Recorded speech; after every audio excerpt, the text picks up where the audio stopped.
very good afternoon. You're watching news on Prime TV. First, we take a look at the headlines.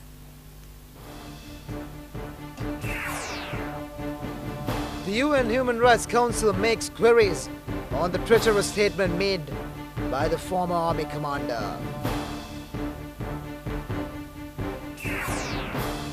The president emphasizes that achieving development goals is not a challenge.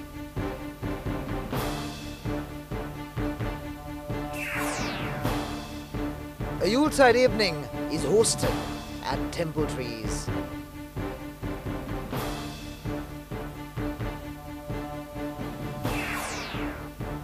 And on news overseas, Iran refutes a document indicating its plans to test a trigger for a nuclear bomb.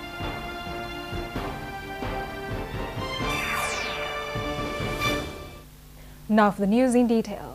The United Nations has called for an explanation from the government with regard to a statement made by the former army commander in an interview to the Sunday Leader newspaper. The Sunday Leader report said that the former army commander had alleged that several LTT leaders who were prepared to surrender during the 2 final days of the humanitarian operation had been killed. In a letter addressed to Mrs. Shenuka Seneviratne, the permanent representative of Sri Lanka to the UN office in Geneva, UN Special Rapporteur on Extrajudicial Summary or Arbitrary Executions, Philip Alston, has made a request for explanation from the government.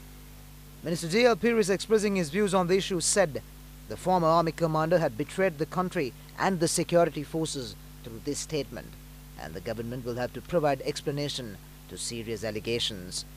The allegations are levelled against the 58th Division, and Major General Shavendra Silva, who is currently on an overseas tour, is facing a risk. He stressed that the statement has been made due to hatred against Defence Secretary Gotabaya Rajapaksa. He noted that the people should be cautious in making a decision about such a person whose short-sighted statement had placed the country and the forces in peril. National newspapers carried reports in this respect, while the government's official website said that it is making a careful study of the letter prior to making a formal response. The president has said that he has been able to unify the country. He underscored that the development of the motherland is not a challenge for him.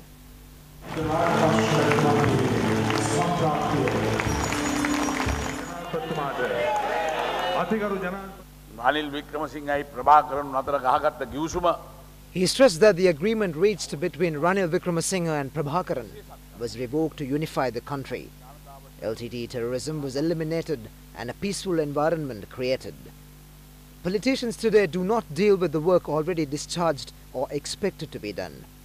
A smearing campaign has been launched and various rumors are being spread.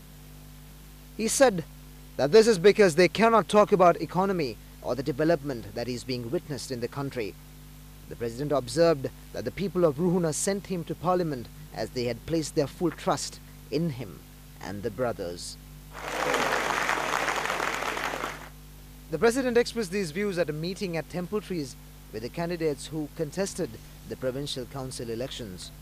Ministers Susil Premjayant, Anura Priyadarshini Yapa and Mervyn Silva were present. The government of India will provide $425 million to Sri Lanka to undertake railway projects in the northern region. This includes assistance for laying down the railway track from Omante to Pale and Madu to Thalemana. The Indian High Commission in a news release said the government of India has conveyed to the government of Sri Lanka its decision to extend a line of credit of $425 million for 3 projects. It further stated that the decision is part of India's continued commitment to reconstruction and rehabilitation efforts in northern Sri Lanka and reflects the close and cordial bilateral relations shared by the 2 countries. The Asian Development Bank has said that the Sri Lankan economy is heading for success after the defeat of terrorism. Its country director, Richard Wokes, had this to say. From the beginning, pretty much in the middle of the year, after the end of military operations, that there has been a significant improvement in confidence, in expectations. Again, still somewhat early days in terms of the impact, but we are beginning to see that increased interest in investment, tourism picking up, And these are things that we expect to continue in 2010.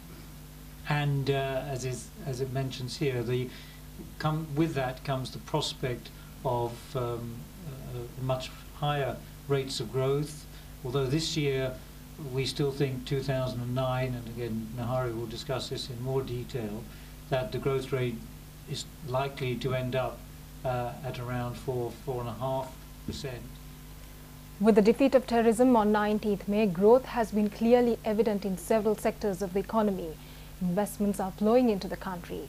The central bank governor at a recent media briefing said that this development will be continued in the next year.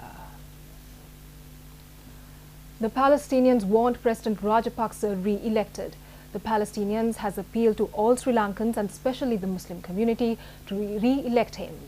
It is of the view that this would help flourish the close friendship between Palestine and Sri Lanka. The Parliament, which is also the Palestinian Legislative Council, has appreciated the pro-Palestinian stance of President Rajapaksa during the last 4 decades as the head of Sri Lanka Committee for Solidarity with Palestine. Ibrahim Kraishi, Secretary General of the Palestinian Parliament, made this appeal when he met Dr. T. Jayasinghe, representative of Sri Lanka, at his office to discuss the possibility of establishing a close relationship between the legislators in Palestine and Sri Lanka.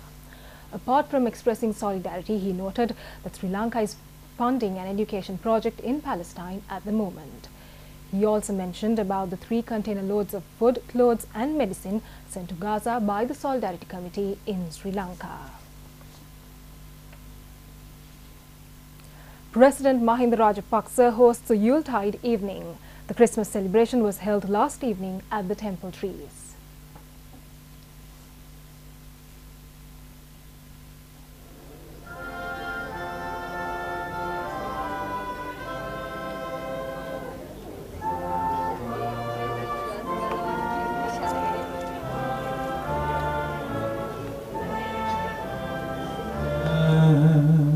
Archbishop of Colombo, Most Reverend Dr. Malcolm Ranjit, and Archbishop Emeritus of Colombo, Most Reverend Dr. Oswald Gomez, participated as guests of honor. Regis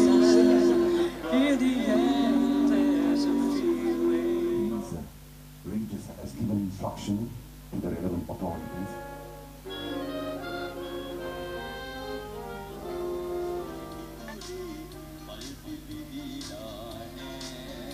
Members of the Catholic clergy, parliamentarians, diplomats and artists were among the large gathering present.